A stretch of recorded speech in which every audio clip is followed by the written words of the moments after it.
সুদানে চলমান গৃহযুদ্ধে সেনাবাহিনী ও আধা সামরিক র্যাপিড সাপোর্ট ফোর্সেস আরএসএফ এর মধ্যকার সংঘাতে প্রাণ যাচ্ছে বহু মানুষের। সবশেষ গতকাল সোমবার দক্ষিণ ও পশ্চিম সুদানে অন্তত ৬৫ জন নিহত হয়েছে। আহত হয়েছেন ১৩০ জনের বেশি মানুষ।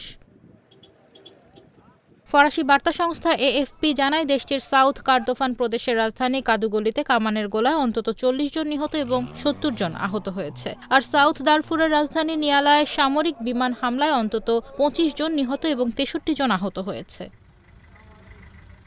সুদান সেনাবাহিনী নিয়ন্ত্রিত সাউথ কার্দোফান আক্রমণের ঘটনায় আব্দুল আজিজ আল হিলুর নেতৃত্বাধীন সুদান পিপলস লিবারেশন মুভমেন্ট নর্থের SPLM-N একটি দলকে দায়ী করেছেন গভর্নর মোহাম্মদ ইব্রাহিম। এক বিবৃতিতে তিনি বলেন, কাদুগলিতে বেসামরিক নাগরিকদের ওপর হামলার উদ্দেশ্য হচ্ছে এলাকাটিকে অস্থিতিশীল করা।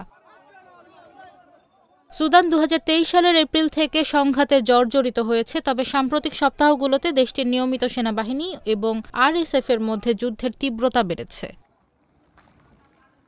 অপরদিকে দারফুরের বিস্তীর্ণ পশ্চিমাঞ্চলে সাউথ দারফুরের রাজধানী নিয়ালায় সামরিক বিমান হামলায় অন্তত ২৫ জন নিহত এবং ৬৩ জন আহত হয়েছে। নর্থ দারফুরের অবরুদ্ধ রাজধানী এল ফাশার থেকে ১৯৫ কিলোমিটার দূরে অবস্থিত নিয়ালা সহ দারফুরের বেশিরভাগ অংশে আধা সামরিক আরএসএফ এর নিয়ন্ত্রণে রয়েছে।